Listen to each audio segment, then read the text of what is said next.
Allez, c'est parti pour l'évidage de la tasse ou shawan Tamazukuri.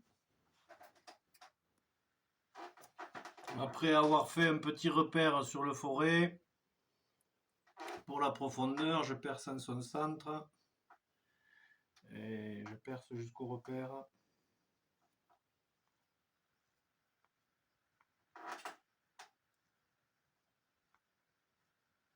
Voilà.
Voilà, ça consiste à dégrossir petit à petit.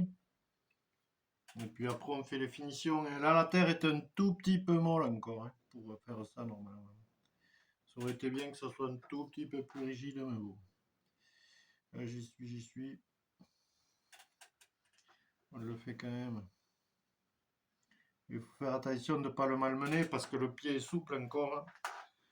Et il faudrait pas que. Alors vous avez vu, hein, il y a un écart. Vous voyez, il est pas. C'est pas perpendiculaire là. Parallèle, pardon, par rapport à. C'est fait exprès. J'aime bien. On va le laisser comme ça. Il faudra juste trouver le sens pour boire à l'intérieur, le mieux.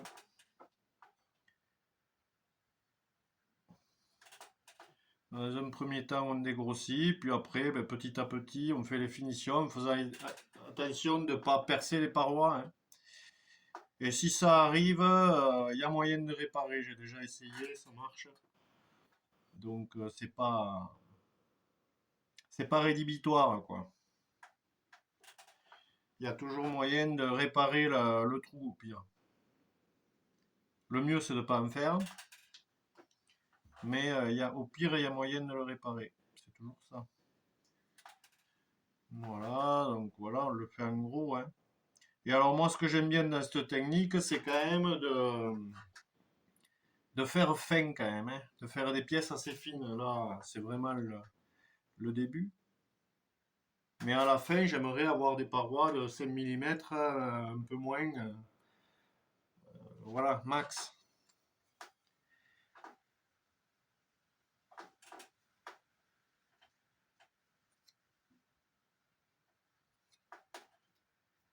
Donc il faut y aller petit à petit, hein.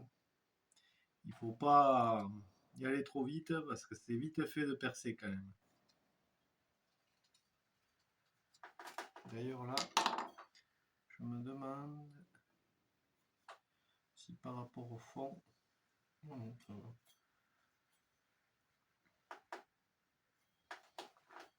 Ça va. Parce qu'après, bon, avoir des pièces trop épaisses, c'est pas super intéressant non plus, hein.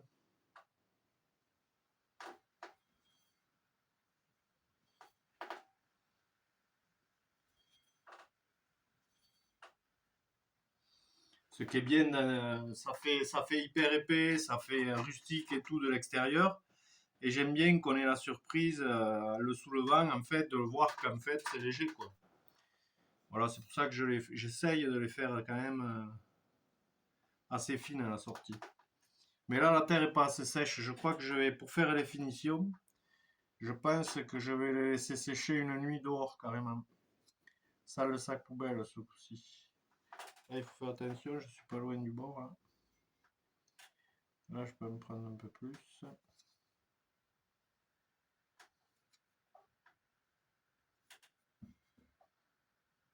Bien le dégrossir, puis demain, quand il sera un peu sec, un peu plus sec, finir les finitions, quoi. Ça sera un peu plus rigide, ça sera plus facile, parce que là, il est souple encore, hein.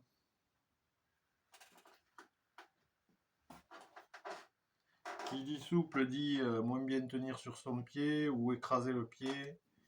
Faire gaffe.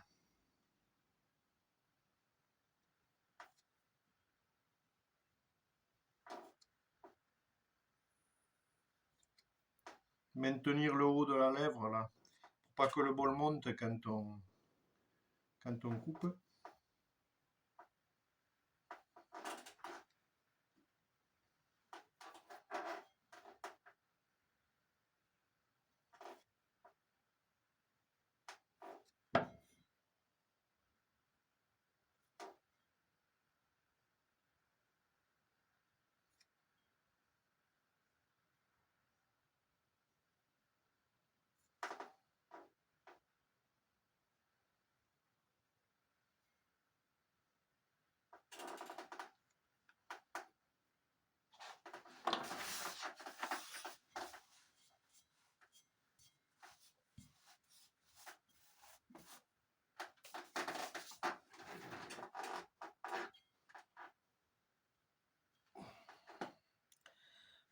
Alors là, il y a moyen d'en enlever un petit peu plus qu'ici.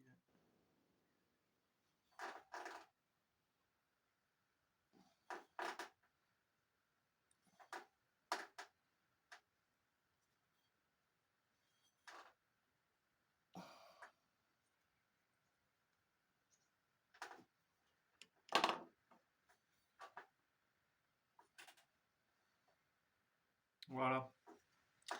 Je pense que celui-là, je vais le laisser sécher comme ça toute une nuit. Et demain, je viendrai faire la définition correcte pour avoir quelque chose de plus fin sur les lèvres.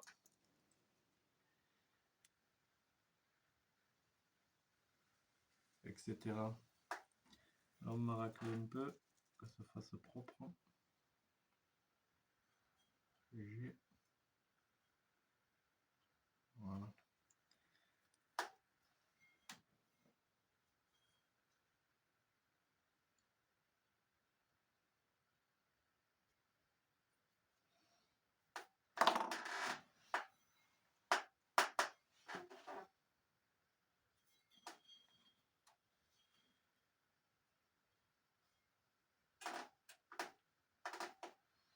Voilà, on va le laisser sécher. Donc voilà ce que ça donne, hein. Il est un peu évidé. La lumière n'est pas terrible, je suis désolé. C'est un peu évidé à l'intérieur. Là, je vais le laisser sécher comme ça. Et demain, je viendrai faire les finitions. Parce que là, il y a moyen d'enlever pas mal de terre encore, quand même. Surtout sur les côtés. Mais au moins, le pied sera un petit peu plus sec. Tout sera un peu plus sec, ça sera plus pratique.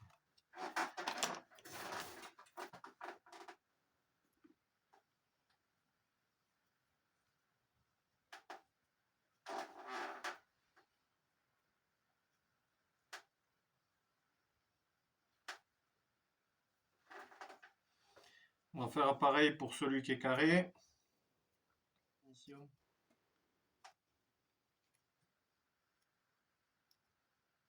Parce que là, quand même, c'est vrai que la terre est souple, et après, plus la terre est souple, et plus on fait des déformations, hein. À l'extérieur, en le tenant ou quoi. Bon, le mieux, c'est quand même de laisser sécher réellement un peu. Pas trop, au point que ça ne soit plus creusable, mais un peu quand même, qui se tienne.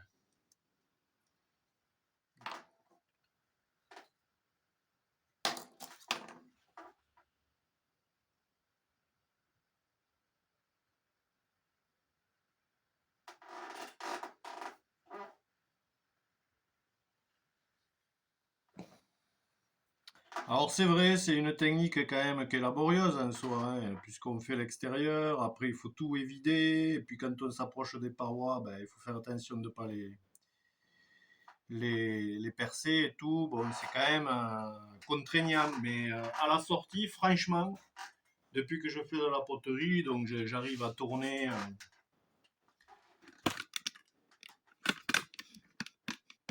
J'arrive à faire de la poterie avec du tour, j'ai essayé la plaque, j'ai essayé le colombin et tout, et j'avoue que la coupe au fil quand même, enfin, ou le tamazukiri en général, c'est-à-dire faire à l'extérieur en premier et vider ensuite, et ben ça fait un résultat qu'on ne peut pas avoir avec vraiment les autres techniques, hein.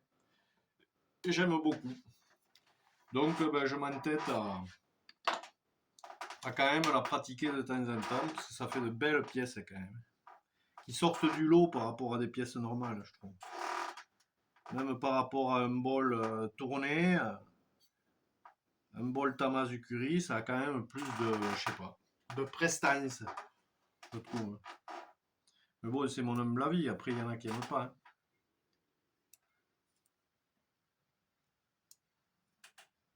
Fini ça, on va le dégrossir encore un peu celui-là. Et on va laisser sécher ça toute la nuit, dehors. Plus tard, là, sur les 20 bols, parce qu'il y en a, je vais en faire une vingtaine comme ça. Alors, pas les mêmes formes ni rien, mais la technique, ça sera la même. Et vous verrez, on va tenter de faire des coupes. On coupe, on laisse la coupe, on tire un peu la terre, on le laisse sécher et un jour, 2, 3 jours plus tard, il faut voir, clac, on casse le morceau qu'on a à moitié coupé. Et du coup, ça fait une faille là, c'est pas mal. Enfin, je vais tenter. J'ai jamais trop tenté ça, mais on va essayer. Et apparemment, tout est dans quand on coupe, quand on arrache le morceau qu'on a laissé sécher là. Et selon quand on l'arrache, ça fait des résultats plus ou moins bien. Donc on verra ça, on va calculer ça. Les prochains, je me tenterai de le faire. Les 2 prochains, je tenterai de faire une coupe comme ça. Bon, et voilà, celui-là, on va le laisser comme ça. Respirer toute la nuit.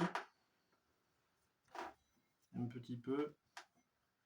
On va quand même rendre un peu plus propre les bords là. En maintenant derrière, parce que la terre est vraiment souple là. Normalement, c'est pas conseillé de la travailler quand elle est aussi souple, quoi. Il faut la laisser plus sécher. J'aurais dû les laisser dehors. J'ai eu peur qu'ils sèchent trop en fait. Et en fait, avec le temps qu'il a fait et tout, j'aurais pu largement les laisser dehors toute une nuit. Ils auraient été un peu plus rigides là. Mais bon, c'est pas grave. On le fera en 2 étapes.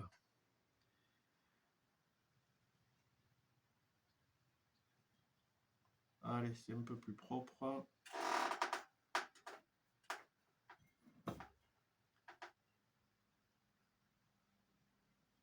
C'est vrai que ça fait pas mal de chutes de terre aussi, hein. Mais bon, comme je recycle tout, c'est pas un problème. La terre sera retravaillée plus tard pour autre chose, hein. C'est de la faïence, hein, au fait. Là, je travaille sur de la faïence qui va être cuite à sa température quasiment maximale, c'est-à-dire 1000 degrés, parce que souvent, par-dessus, je mets un émail raku. Alors avec des pièces trop fines, mon problème c'est que le tesson de la terre est tellement chaud qu'il me fait buller il me fait buller l'émail qui est dessus avant 1000 degrés. Alors c'est pas évident, il faut gérer au niveau de la température du brûleur du four là. La dernière fois, je ne me suis pas trop mal sorti. Et au pire, si ça bulle trop, apparemment, de faire un palier une heure et demie, souvent, eh ben, ça se relisse. Mais il faut être patient, quoi. Voilà, on finira ça demain. A plus la famille. Je vous montrerai quand ils seront presque terminés.